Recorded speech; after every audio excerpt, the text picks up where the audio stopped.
Hi, everybody. Good evening. Welcome to Evoke Therapy Programs broadcast. I'm Dr. Brad Reedy. Today's Tuesday, February 1st, 2022. Tonight's topic, trauma responses, how to recognize them and reroute them, is a very applicable topic to talk about tonight. So many people are talking about trauma, and we're hearing phrases like trauma responses without really maybe even understanding or having a shared definition of them. So as I thought about tonight, I've done a lot of broadcasts around and about trauma. I thought that I wanted to make this one as simple and accessible as possible. Um, I wanted to share something with you that I read today before I start on the topic, just because I think it's kind of at the opposite end of the therapy or the psychology idea of trauma responses. But for me, this quote really hit me right in the heart. So I'll get to the trauma topic in just a second. I read this quote that said, "All mystics are unanimous on one thing, that all is well, all is well. Though everything is a mess, all is well. Strange paradox, to be sure, but tragically, most people never get to see that all is well because they are asleep. They're having a nightmare." And the reason I love that topic is because so much of therapy, so much of my work is gently inviting people into a space where they realize that the problems and the solution are all inside of here, inside of us.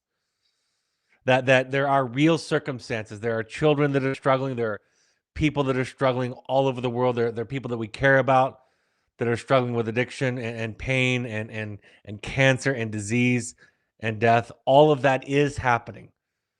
And so there are legitimate reasons, valid reasons for us to feel the pain and the weight of the world. But there's something about the shift that we make in this work where we realize that there's optimism, there's hope. Like the recently late Thich Nhat Hanh would always teach, peace is possible in every step. And I just think that's a great way to start this out tonight, especially when we're talking about a heavy topic like trauma. The most basic understanding, I think, accessible definition of trauma is something that is less than optimal or less than ideal. And I'll talk about and define trauma as we go around.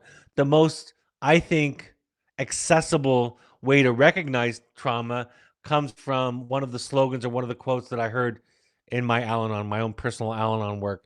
And it goes like this. It says, if it's hysterical, it's historical. So if our reaction, and you all know this, if you're married, if you have children, if you're in relationships, if you have friends, if you work with other people, you know this experience. If the reaction seems disproportionate to the situation, it's likely a historical event. You're getting a trauma response, a response that seems overmatched to the situation or circumstances. One of my least favorite, I think, descriptions when people are talking about their arguments, especially in marriage, is that we were fighting over nothing. Or even, it doesn't have to be marriage, it can be any relationship.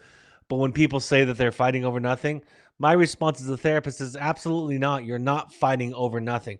The thing that you're discussing and describing on the surface is not what you're fighting or responding to. That's for sure. But there's some meaning in the interaction. There's some meaning in the argument, in the response that's deeper than that, that you're connected to, that both of you are connected to. You know, you could be arguing, what's the most silly topic that my wife and I, we argued over, we argued recently over something somebody said on TV, on a reality television show. And we disagreed with what the person was saying. On its surface, that makes no sense. That's a silly argument. And if you're married, I'm sure you can relate to having those kinds of silly content arguments. But the fact of the matter, if you go deeper, we started talking about it the night after. It's about our own projections. It's about our own need to be seen, to be heard, to be understood. It's about maybe having a parent who was so sure of themselves that they were the expert and they knew for sure what everybody else was thinking. And so both of us were triggered by our confidence in our interpretations about what we saw on TV. So you start to see, I mean, it's that simple. The way that you recognize the trauma response is that it's a heightened response. It's a defensive or a rigid or an angry response. It's a fight or a flight or freeze response. Freeze is placating, pleasing, fawning behavior. It's a fight, flight, or freeze response to a situation where the person responding with the trauma response feels threatened. It's why I think as parents, it's so important to recognize our own trauma and our trauma responses when we're tasked with helping our children and providing them a safe pathway through life. It's critical that we understand the difference between our trauma response or our more calm, rational, wise mind response to things, and where that comes from. If we don't, we will believe what our brain is telling us. We will believe that the stakes, that every mistake, every choice, every grade. My therapist tells me this story. Her son and now is a very successful lawyer back east somewhere in his 30s. But she talks about this one trauma response. Grant you, it wasn't an enormous response, but her son was playing video games one weekend and wasn't working on his assignments that he had for school that weekend. And my therapist found herself saying to her son, if you don't work on these things, if you can't figure out how to prioritize your responsibilities, you're never going to amount to anything. She tells it to me with humor, with understanding that she was overreacting to a situation. And we didn't get into where that came from because it's not her therapy hour, it's mine. But she was trying to illustrate that we sometimes, trauma response is when we react to something as if the stakes are very high. Now, why this is so important is because we can say to others, can respond to others when they have a trauma response, or others can respond to us, or we can respond to ourselves with very dismissive language. You're overreacting, you're too sensitive, you're making a big deal out of nothing, you're making a mountain out of a molehill. Why are you so reactive? Why are you so easily triggered by this? In essence, what we're saying to the person, whether we're saying it to them or it's being said to us or we're saying to ourselves, we're missing the opportunity. I mean, think about that. We're missing the opportunity that curiosity would offer us to understand what's going on. What are the unhealed, unexplored parts of ourselves that need our attention, that need our compassion, that need our curiosity so that they can speak to us and tell us about our past, about our background, about those areas in our lives when we felt not safe. And how is this discussion I was having with my wife about a stupid reality TV show conversation, how is that tapping into those deep, profound wounds? If you have a brother that struggled with addiction or died, or you had a mother who died of cirrhosis of the liver, or a father that died of issues related to a mental illness, of course, when you see the smallest of signs or signals that your child might be suffering from that, you're going to have a trauma response. So what's the solution? You go get help and you go get support.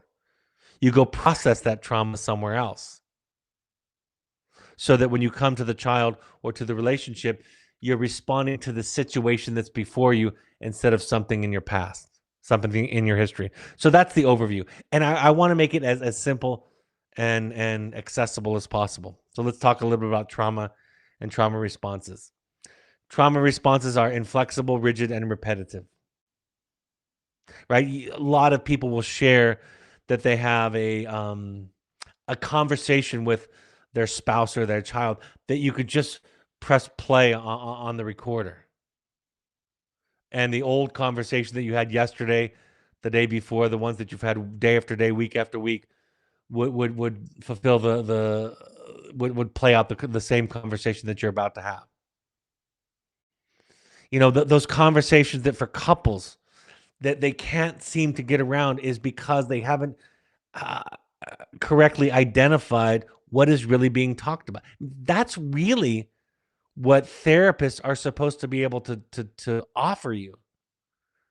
Is they're supposed to be able to offer you a, a, a response or a perspective or an explanation that's not a trauma response, and they can say what's really going on here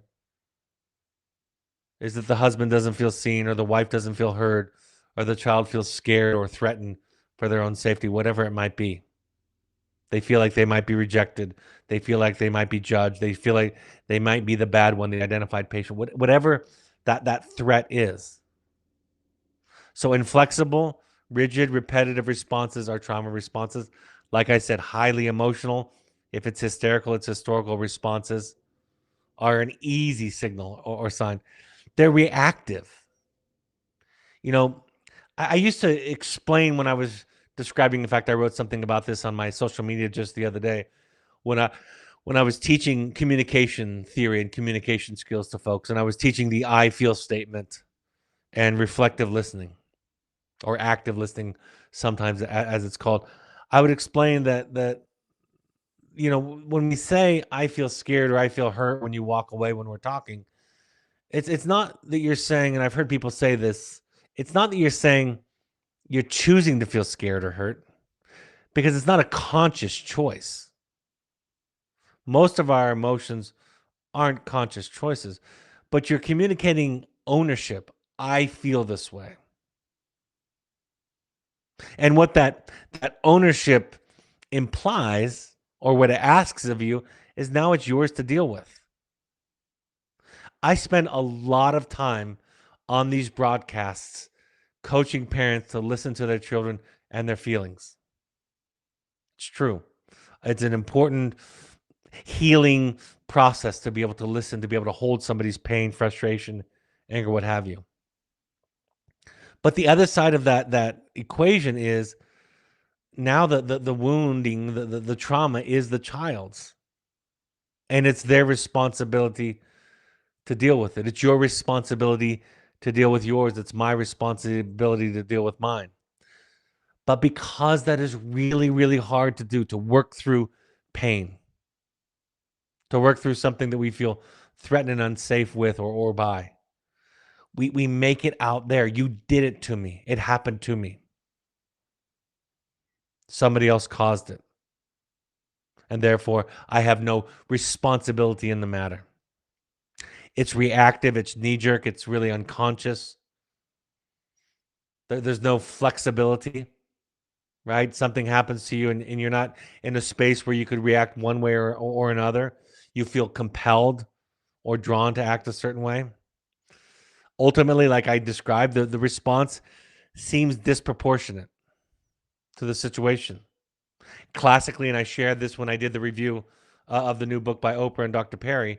There was an actual case where they talked about a motorcycle backfiring, and somebody who had been through war, hitting the ground and pulling everybody around them down with them, as if they were in war, because the sound of the backfire tapped into that part of the brain, that fight flight part of the brain that told them what to do, and it was adaptive at one point.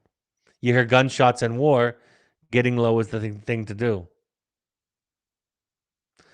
I think one thing I didn't write, but I wanted to also say, it's regressive or young often. It's primitive, it's black and white, it's all or nothing. It's exaggerated, it's overblown. Right? Those are all regressive behaviors. You essentially act with the intellect of an adult, if you are an adult, but with the emotional maturity of a child. And everybody regresses. The holidays can be a very regressive time. Family reunion, going home to your parents. Most of my listeners, I would suspect nearly all of them are adults. When you go back home to your family, you start to act in ways, in the old roles, the old rigid ideas, ways of coping that you used to. That's a trauma response to some extent. It's an attachment trauma, but it's a trauma response. So anything that I remember years ago, I was asking my therapist to explain to me, containing. I talk about that all the time. This idea of holding space for somebody. She basically said it's anything that's not calm and curious.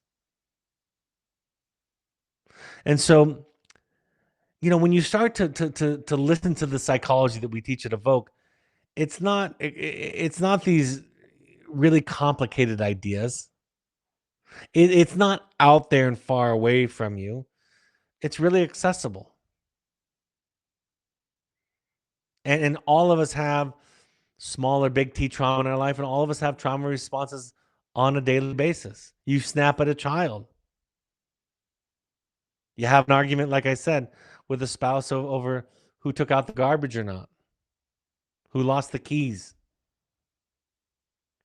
Those all tie back to um, times, experiences when we didn't feel safe.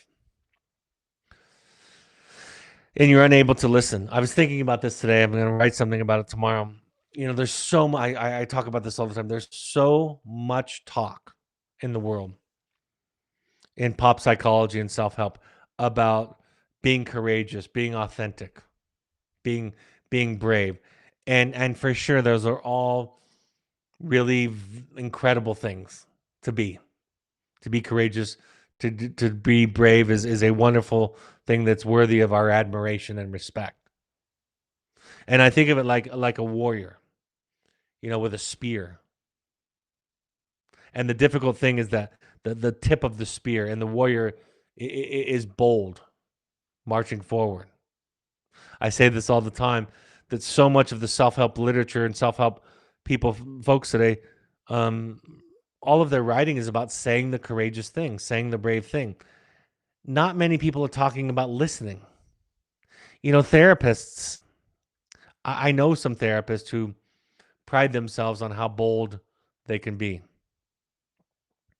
And frankly, I thought that was something to admire when I was a young therapist also, saying the difficult thing, challenging somebody, confronting somebody, bringing up something that's not speakable, that the family doesn't want to talk about, the elephant in the room.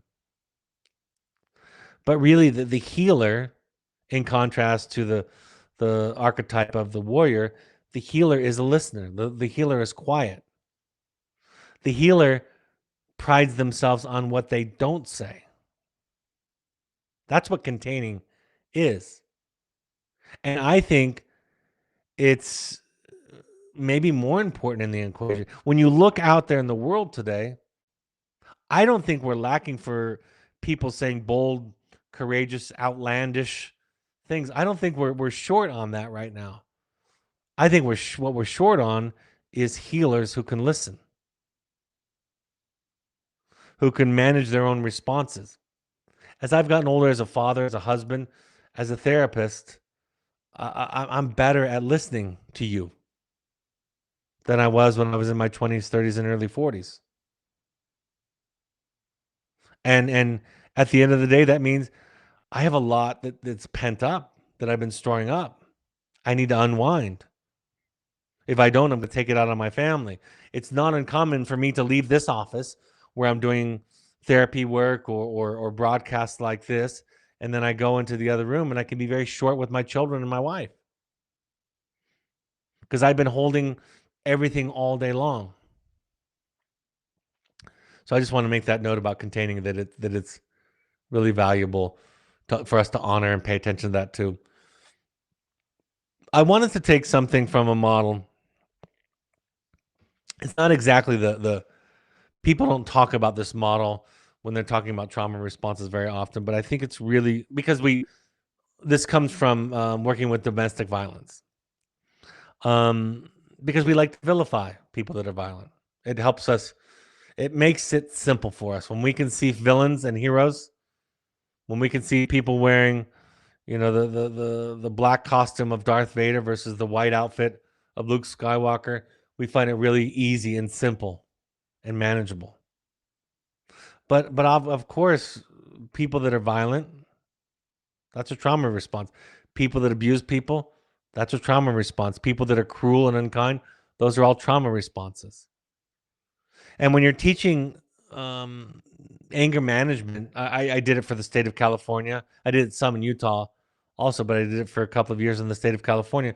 When you're teaching people that have been convicted or arrested for domestic violence, one of the very first things that you teach them is this cycle of violence. And there's just 3 stages in the cycle. There's the violence, the acute act. Most often, it's a husband striking, hitting a wife, or a man's hitting his girlfriend. It can be any gender. It can go the other way around, but that's the more typical direction that it goes. And then there's remorse. There's sadness. There's the honeymoon phase that happens after that. Buying flowers, promising that he'll never do it again, promising all kinds of things and ways that he's going to change. And then there's the tension building stage that comes in third until there's the acute act. What I learned in studying this was this.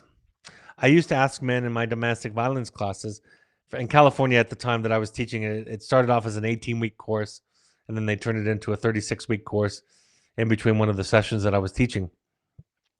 I would ask them, what do you think the goal of this anger management course is? I would ask the men. It was always men in the courses I taught. And the men would say to learn how to control our anger. And I would say it's close. You're close. It's really learning how to feel and deal with your anger. And I would talk about communication skills. We would talk about tools for expressing your anger. And I would ask the question somewhere in the middle of the class again. Week 9 or week 18, depending upon the length of the course. I would ask, what do you think the goal is of the course? And most of them would give the same answer, to learn how to control your anger. And I would correct them gently again and saying, it's kind of control, but it's more like learning how to deal with it, learning how to feel it, learning how to express it so it doesn't take over. And I would ask it on the last class. Same question. And I would still get 1 or 2 or 3 people answering the way that they had in the first. People couldn't get it out of their minds that anger is not a bad thing. They had conflated it or associated it with the violence. So what happens for these men, and they don't have tools and they have a lot of trauma that's unresolved, is they go from 0 to 60 in a second. In fact, when I interviewed them, I did a research study with them. Almost everybody was described by themselves and by their partner, who was the victim of the abuse, as somebody who more than others was a very calm person. But when they flew off the handle, they went from 0 to 60 in a heartbeat.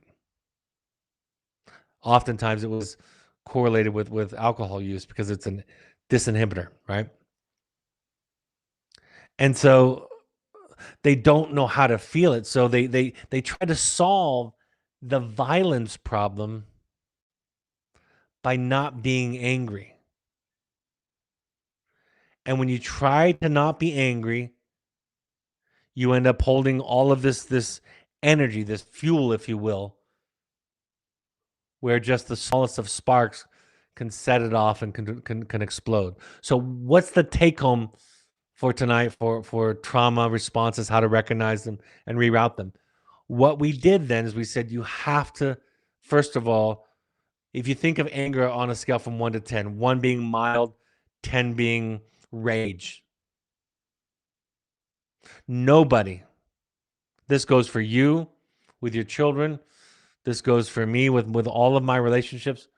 Nobody does well at an 8, 9, or 10. If I'm at an 8, 9, or 10, I don't have access to the prefrontal cortex. I'm operating closer to the bottom of the brain, the part of the brain that manages fight or flight. And I'm likely to act in a very aggressive or a very defensive posture. So 8, 9, or 10 is the red zone. If you get there, don't care who you are, it's not going to go well, or it's going to be extraordinarily heroic for you for it to go well. And so what we have to do is we have to learn to recognize our anger as it builds. Of course, these men, like most of us, didn't want to feel vulnerable, didn't want to need anything, didn't want to feel out of control, so they would deny their anger.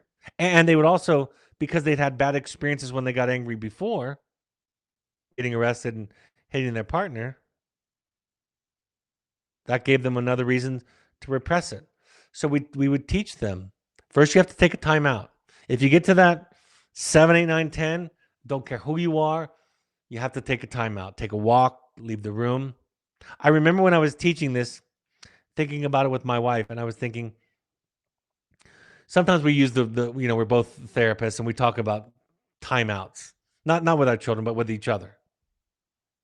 And I figured out that when she thought I needed a timeout, it's actually her that needed a timeout. And when I thought that she needed a timeout, it was actually me that needed a timeout. In essence, what I was saying is, if this doesn't stop, I'm going to say or do something I'm going to regret. I'm about to blow. So you first have to develop the courage to own your own reactions, your own feelings. You have to see the value.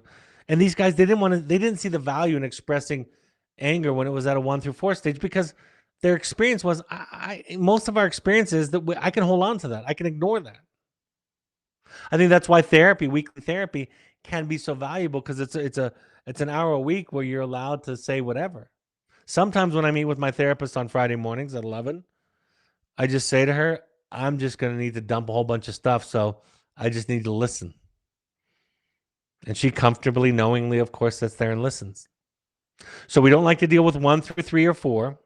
We can hold on to it. We don't want to need anything. We don't want to admit that we need help or that we're out of control. And then it goes past the 4 and gets into the 5, 6, 7, gets later, and then we just see red. We have our poor reaction. So my wife and I started talking about taking timeouts more often ourselves. That when I'm feeling escalated and threatened by her, instead of telling her to take a timeout, I need to. She took this idea and then translated it into parenting. She would say to our children, she would say, I'm going to take a timeout. Now, the behavior was the exact same. The mother and the child separate themselves from each other, but the mother's taking ownership for her dysregulation, her trauma response, her anger, her rage, her yelling, whatever it is, and saying, I need a timeout to downregulate. So that's the barrier. It's a very hard thing. This skill, this tool of the cycle of violence, of recognizing anger and expressing as it builds before it gets too high. It's a very hard thing to teach, because you're up against a person's limitations and their ability to ask for help, to be vulnerable, to need something, to admit that they're out of control or soon to be out of control. So you teach them to express it. You tell them to practice expressing and identifying, 1 through 4 levels of anger, and to express it during the week. And virtually nobody does it. But because it's court mandated, they tell you that they do. I'm sure there were some that did it. You've got to talk about it. You've got to let it out. That's why when you're starting to get triggered with your children, maybe you have a trauma background, and that's why you're being triggered. Maybe you're feeling threatened because of what's going on in the here and now, regardless of whether it's coming from the past or the present. And a lot of you have really good reasons to be triggered by the present behavior. You have to take care of it. It's your responsibility. But we, parents, like these men I taught in the domestic violence course, want to make it about the other person. My child needs to be different for me not to be angry. Or in the case of these men, my wife needs to stop yelling or nagging or trying to control me, or arguing, or saying that one thing that she knows is going to trigger me. In fact, in many of the cases that we researched, there was often a moment, a point of no return that was preceded by the woman that would say something. It wasn't always the case, but it was in around 30 or 40% of the cases where she would say something very, very dramatic because she was afraid of being abandoned. So she would jump on the car, stand in front of the door, do whatever it is, say that one thing that she knew was going to get under her skin, because in her part of the cycle, in her part of the dance, being abandoned was the threat. And she would rather be, this is all unconscious, of course, none of it was conscious. She would rather be hit than left alone and abandoned. And I'm not saying that's the way it is with all couples with domestic violence. There are a lot of different profiles, but in the people that I studied and the research and the interviews that I did, that was a very common variable in it. So we've got to be responsible and take the time out. We've got to go to our meetings. We've got to go to our therapy. We've got to go to places, talk to peers, mentors, sponsors, therapists, and we've got to express it. I've told the story.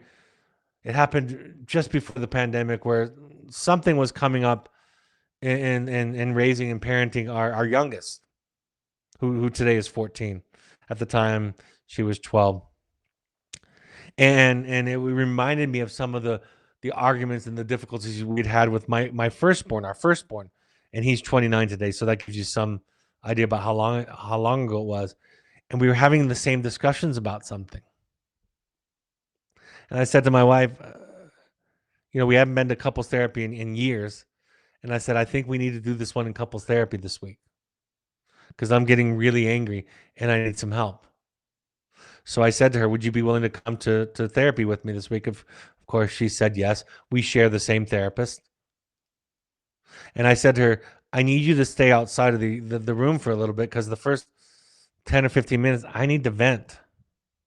I'm really angry that we're back in this place. And she said, no problem. She waited outside and I went in the therapist's office and I just said, I am furious. I am so angry at this, what's happening again. I recognize it from before. And I swore and I vented and I shared my rage. And somewhere around 10 or 15 minutes, I looked at my therapist and I said, I'm ready for her. My wife came in. We started to talk about it. Come to find out that she was able to identify a trauma response from her own childhood, that she was trying to protect our daughter from experiencing that same experience. And that's why she was having a big reaction. That's why she was having big feelings. And we were able to sit and connect with each other because I had burned the fuel that I'd been storing, right? I had taken care of myself, taken responsibility for my feelings, and then I could bring her in. Boundaries, establishing and maintaining boundaries. The book, The Dance of Anger, is a wonderful, as if you've listened to me at any length, you know how much I love Dr. Lerner's book, The Dance of Anger. And she describes, I think, very well how we use our anger, our manipulation, our aggression. We use a lot of other things to substitute for boundaries. And that if we can learn to set boundaries and tolerate and work through the guilt that comes with it, we won't be angry and resentful as often. That anger is a signal from deep inside of us that we need to get taken care of. We need to do better. And so one of the reasons why we will lash out is because we're trying to change the other, right? If I argue with you, if I plead, if I beg, if I debate, if I guilt you, if I threaten you, all of those behaviors I've just described are me trying to change you. And if I can change you, my friend, my spouse, my child, if I can change you, I don't have to change. I don't have to set boundaries. And I don't have to deal with the guilt and the fear that comes with it. So I focus on trying to change you or trying to change somebody else. So boundary setting, healthy boundary setting is the antidote to the kind of anger that can build and that can last, that can lead to long-term resentments or lead to these blowups. Anger is a signal, she said, that if we listen to it, we will get clear on ourselves, not on other people. So boundaries are a way of taking care of ourselves. not teaching somebody a lesson, but taking care of ourselves. But again, because most human beings at some point during childhood overwhelm their parents. So the parents try to shame them or guilt them or punish them to get them to down to a manageable size. We deny our feelings. We deny our needs. We can't take care of ourselves. Also another trauma response.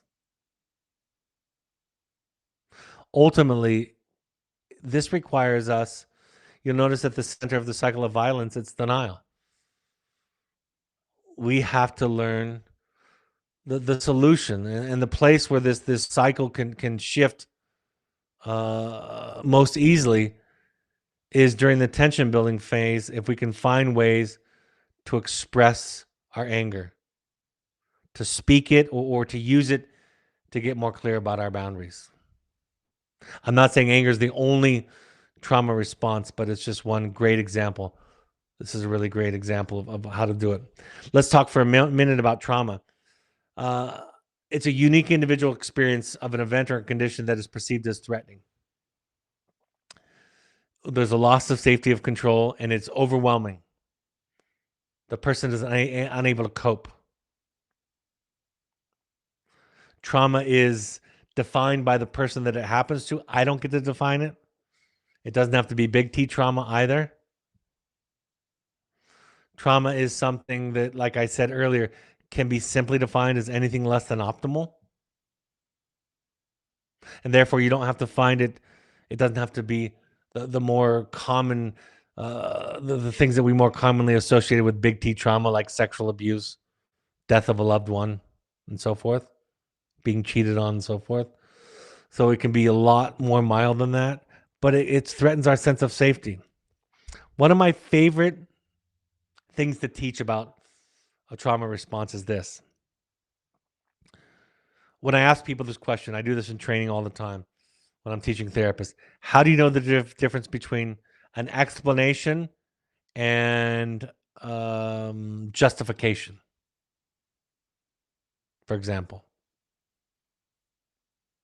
And the difference is, on paper, they can look exactly the same. Sometimes you can't see it if you're looking at the surface behavior. But the difference between a justification and an explanation is that the justification is a defense. Right? That's Freud's word. It's a defense, and a defense is present because there's a threat, a perceived threat. Whereas an explanation, there's no perception of threat. And the way that you can tell the difference between the two, this goes back to what I was describing earlier about being rigid and the knee-jerk reaction, is if you interrupt somebody during an explanation, they're okay. No need. Now you might say, well, that doesn't seem to happen very often. Well, most people are dealing with trauma responses. Most people are defensive. But if you interrupt somebody who's just explaining, that's all there is, they're like, okay, I don't need to explain it. If you interrupt somebody while they're justifying, they're not going to be okay. And they're going to explain to you why it's necessary for them to explain themselves. Trauma means a trauma response occurs when there's a threat. And the threat might not be clear and present to you. Whether you're the person that's looking at the person with the trauma response or the person who's experiencing it. There's a clear and present threat at some level. Usually it's unconscious. And then our behaviors are organized in such a way to protect us. Black and white thinking, a regressive way of perceiving the world. We see it all over the place in our culture and our society. Us versus them, right and wrong, us versus other. We see all of that all over the place. It's a way of managing complex, nuanced, subtle ideas and concepts and feelings. And so we oversimplify it. And we're the good guys, and the people with the polka dot shirts are the bad guys. Or we men are the good guys, the women are the bad guys. Or we women are the good guys, and the men are the bad guys. Or black and white, gay and straight, on and on and on. Trauma that is experienced and not processed changes the structure of the brain. The brain becomes wired and super sensitive to threat. We're all born with different levels of nervous system sensitivity. That's pre-trauma, aside from trauma. So some of us have a disadvantage from birth when it comes to trauma because our nervous systems are more sensitive than other people. But trauma doubles down on that sensitivity, makes it worse. Again, in a trauma response, the top part of the brain, the prefrontal cortex, is hijacked. And the prefrontal cortex is the part of the brain that thinks and reasons and knows what time is, knows the difference between the present and the past, knows the difference that I'm not in war anymore, and therefore if I hear a loud bang, it's not likely gunfire. So I can respond more patiently and deliberately. And it's an adaptive response. If you go out in war and you don't duck your head when you hear gunshots, you're not going to last. If you live in an area where there's a lot of gun violence, same kind of thing. If you grow up in a house where parents are swinging and hitting, you got to keep your head down. If you live in a home where you're not seen or heard, you've got to fight. You've got to be loud. You've got to tell stories. Or you might cope with it by the other trauma response, which is hiding. People pleasing is a trauma response. I'm talking mostly about fight. I've mentioned a little bit about flight, but fawning or placating is another trauma response. People pleasing is a trauma response. Telling people what they want to hear. Not speaking your truth. Not asking for what you need. Not stating what your needs are is a trauma response. It comes from more subtle relationship patterns than some of the other ones that I've described. Again, where we were shamed or made to feel wrong or bad when we expressed ourselves and asked for our needs or cried or just had big feelings with our parents. And if we were made to feel ashamed or guilty or scared during those moments because our parents yelled at us or dismissed us, we're going to have one of our ways of escaping that kind of trauma is to make our needs small or invisible, to not express them, to not have a self. Attempts at coping may become limited to limbic or survival options. The limbic system of the brain, like I said, is that lower level brain response that monitors our automatic responses, such as avoidance, isolation, dependency, self-medicating, reenactment, self-harming, or disassociation. I've talked about big T trauma. Most trauma I deal with is small T, although I have dealt with plenty of big T trauma with clients. There's a lot of small T. The person who suffers from it gets to define it. We don't get to. I learned as I learned about diversity and inclusion, as we're all becoming more educated, one of the most important things I learned early on was when somebody tells you that they feel or experience racism or prejudice, believe them. Listen, ask questions. It's essentially the same rule here. When a child says that they're experiencing something painful or difficult, believe them or at least get curious, ask more questions.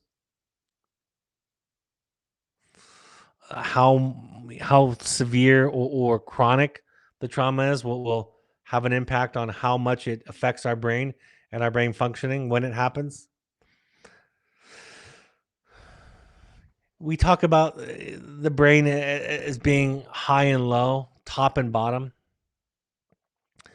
Like I said, the top and front parts of the brain that develop by the time we're around 25 are the thoughtful, the creative, the planning parts of the brain. And when the lower levels of the brain, when the brain experiences a threat, the lower levels of the brain will take over. If you see a rattlesnake, you don't have time to think. If you're walking across the street, not paying attention, and you hear a car honk its horn, you don't have time to reason. We would not survive. We need to jump out of the way. Trauma is real and valid. That's the first place to start. As therapists or parents or partners, if you want to be a part of the healing process, you take care of yourself first. Secure your own mask, your own oxygen mask first, and then you listen. And you sit and you learn how to hear other people's unfixable problems.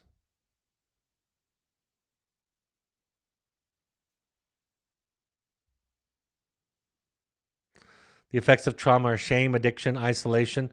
All of these are kind of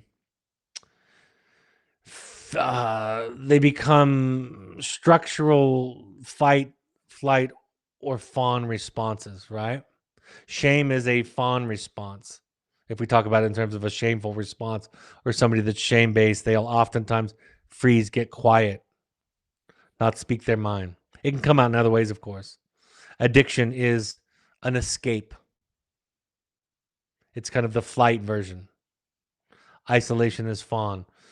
I won't make the comparison to all of them, but they all have elements of fight, flight, or fawn. Some people have a fourth category called freeze. I kind of put fawn and freeze in the same category.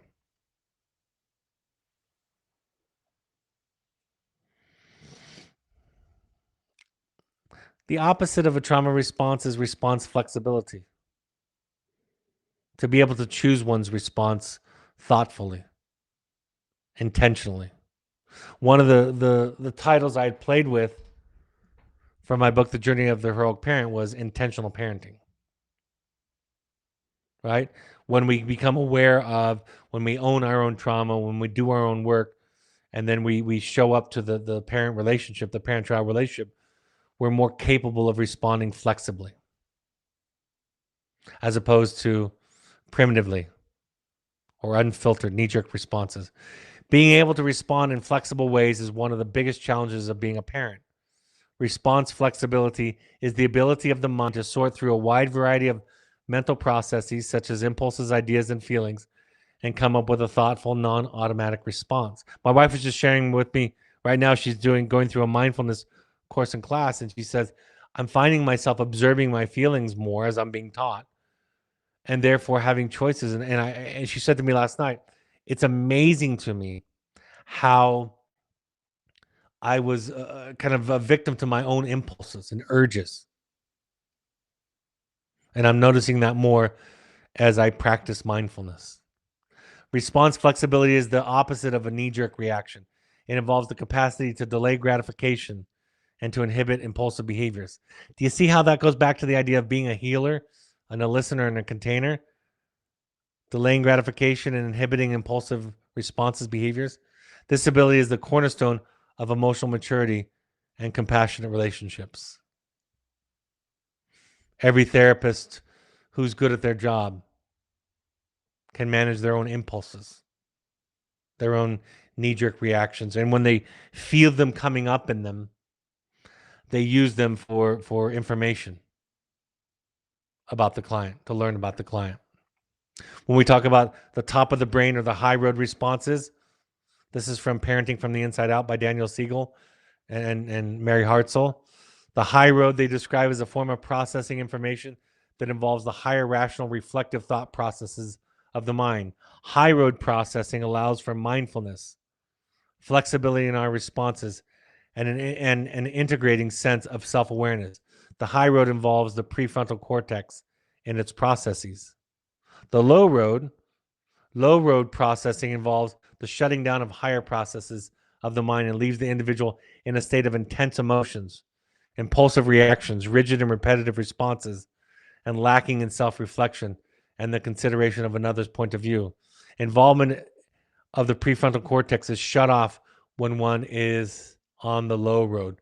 Daniel Siegel, the psychiatrist from UCLA, calls it flipping your lid, blowing your top, which are it's not lost on us that is referring again to that part of the brain that is the top part of the brain.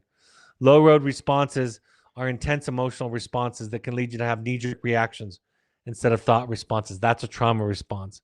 When you're feeling stressed or find yourself in situations with your child that trigger past unresolved issues, your mind may shut off and become inflexible. No parents really feel good about themselves or what they may have done to their children in this low road state of mind. And yet, when parents have not reflected on their own experiences, they can return again and again to the low road. You have to work on your trauma. You have to visit your history, or you will experience it as fate, something outside of you. For parents, reading can help, therapy, of course, support groups, learning to understand the ununderstandable, learning to treat the issue at hand rather than getting distracted by the symptoms. I said this to our clinical team today. The symptom has two main purposes in our lives, the defense. One is to protect us from pain or threat.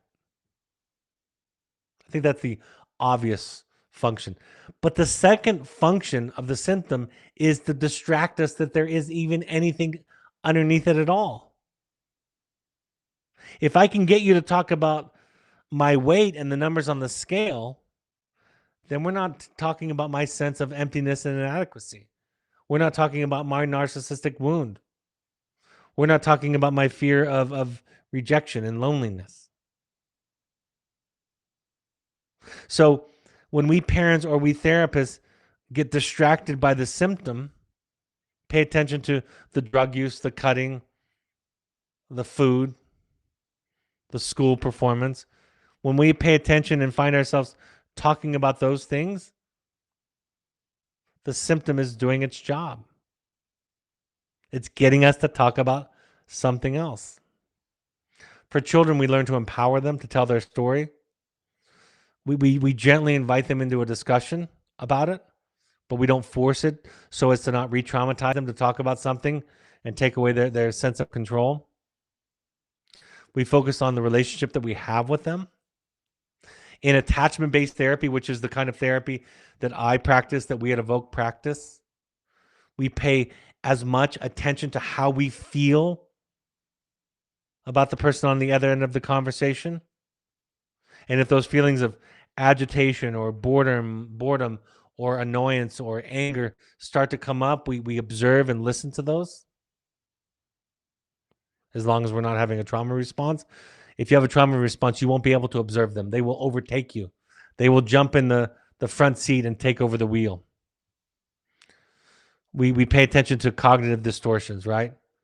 To the ideas, the all or nothing, the good or bad, the catastrophizing. We try to de-shame them. I took this quote again from the book What Happened to You by Dr. Bruce Perry and Oprah Winfrey. Yes, it's best if you can simply be present. If you do use words, it's best to restate what the other person is saying. This is called reflective listening.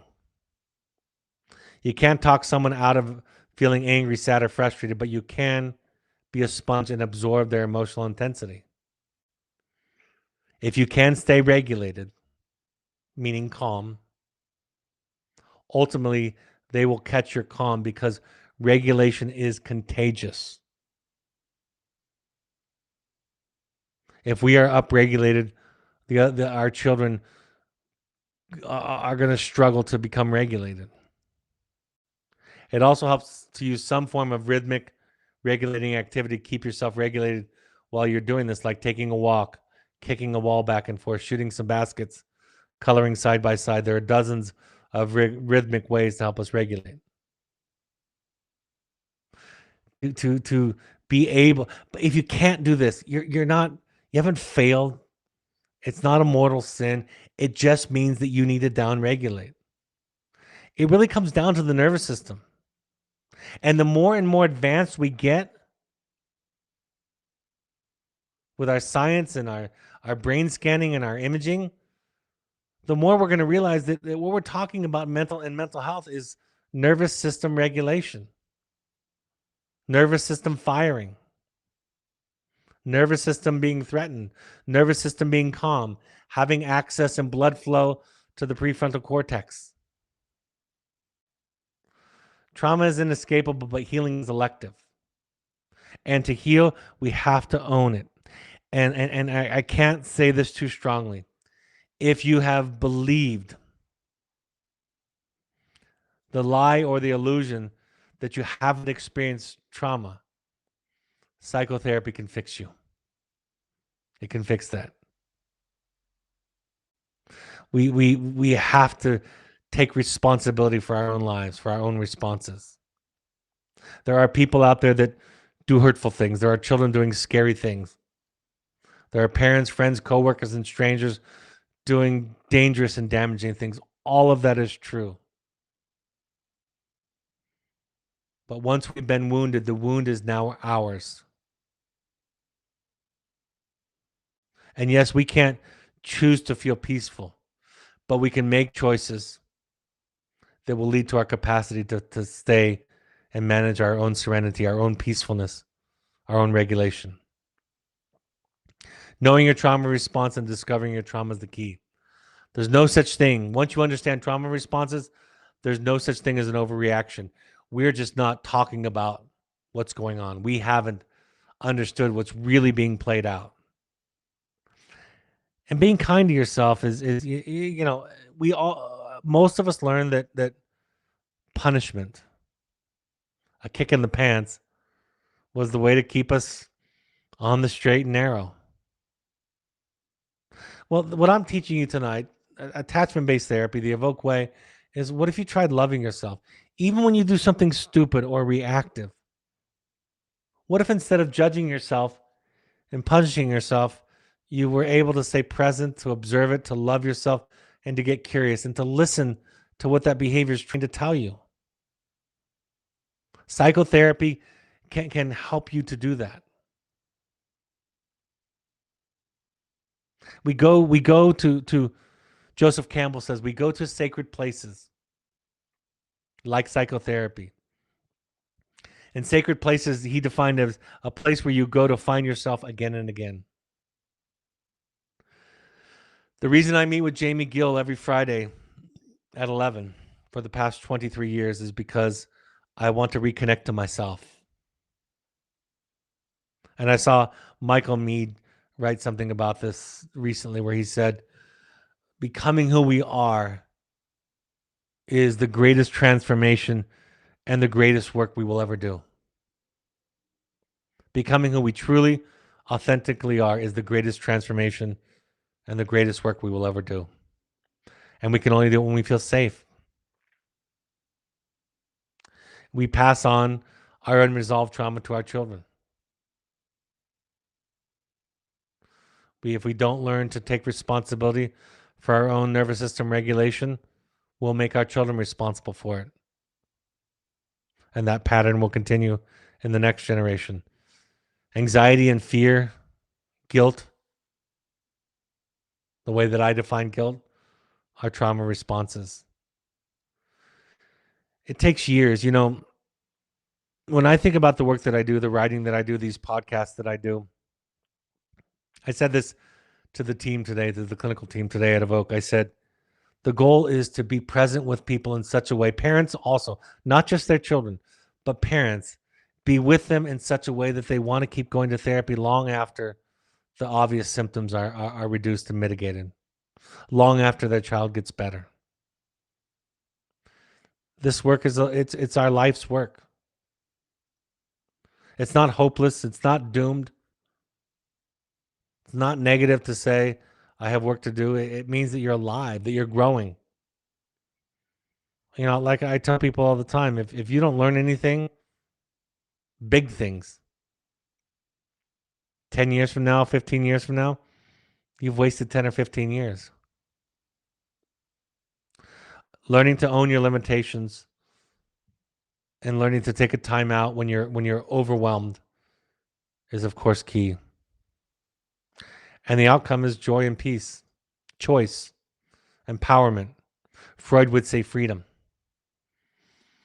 All right, folks, I don't have any time to take questions. We'll take them on our Q&A, which I think is tomorrow night. I'll announce that at the end. Both my books that talk about all of this stuff, The Journey of the Heroic Parent and The Audacity to Be You, are available on Amazon and Audible. We have support groups for current and alumni families. The next one is February 3rd. February 3rd at 6:30 p.m. Mountain Time. We have an alumni meeting once a month. The next alumni-only meeting for Wilderness is February 22nd. And then we have a monthly intensive support group. February 8th is our next one. Go to our website or email malia@evoketherapy.com for information to register and get more information. If you want to do a deep dive into your trauma responses, into your trauma history, I cannot overstate the value of attending one of our intensives. I can say that unequivocally because I do this work myself. I've done it myself somewhere else, not at our program, of course, many times, and I believe in the work that happens at these. February 23rd through 27th is our next in-person offering, and March 25th is our next online offering. We also, I'm happy to announce that our next Returning to You, which is if you've been to a Finding You, you're eligible to go to a Returning to You. You can come back more than once. May 11th through 15th is our Returning to You offering. Contact intensives@evoketherapy.com to talk to somebody or find out more. If you want an attachment-based therapist to do virtual coaching, parent coaching, life coaching, relationship coaching, contact coaching@evoketherapy.com. We have pursuit trips for families and young adults anywhere around the world, customized trips that provide you some light therapy support. Think Sober Fun or Therapy Light. We asked all current parents to attend at least 6 12-step support groups, any combination of Al-Anon, CODA, Families Anonymous, or adult children. Also, you can go to refugerecovery.org or NAMI.org to get classes and information in your local area where you live. All of these broadcasts are available on your favorite podcast app or Spotify, or you can go to soundcloud.com on your computer. Just search Finding You in Evoke Therapy podcast. We had 136,000 listens last month to our podcast. Contrast that with last year. In January, it was 40,000. So we're really happy that the message is getting out for healing. You can follow me or Evoke on Twitter and Instagram. You can find Evoke by searching using the handle @EvokeTherapy, or you can find me by searching @Dr. Brad Reedy. You can also find the Evoke Intensives program on Instagram using the handle @EvokeTherapy Intensives, or on Facebook. You can find us by searching Evoke Therapy Programs or Evoke Therapy Intensives, and of course our blog, curated by Malia, who is our facilitator this evening, the one who manages all the background stuff here. She does a wonderful job of curating our weekly blog. My next broadcast will be tomorrow night, February 2nd, 6:30 p.m. I'll take any leftover questions or any new questions on any topic tomorrow night. If you haven't attended a Q&A, you can bring a topic. You can always send things in advance, ask questions, make comments, and I'll answer them on the blog. Actually, on the broadcast. Just email them to webinar@evoketherapy.com. Thank you for joining me. For and on behalf of the people that love you, thank you for being willing to look at yourself and do your work. I hope this is a helpful point of contact for you. Take care, and I'll talk to you tomorrow night. Bye-bye.